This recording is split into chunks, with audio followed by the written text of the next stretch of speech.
আশ্চর্য দেখুন, একটু আগে সবাই ওনার উপর কত রাগারাগি করছিলেন, অথচ উনি যদি ভুল করে আলো নিভিয়ে না দিতেন, আমরা এত সুন্দর জোনাকি দেখতে পেতাম না। হ্যাঁ, তখন হঠাৎ এমন অন্ধকার হয়ে গেল, রাগের মাথায় আপনার উপর চেঁচিয়ে ফেলেছি। সরি ভাই।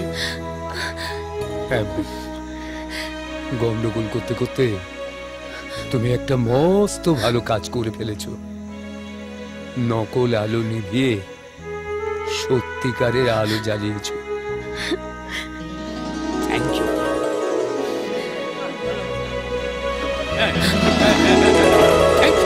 থ্যাংক ইউ ভাই। Hero, real hero. দেখলেন তো? হ্যাঁ।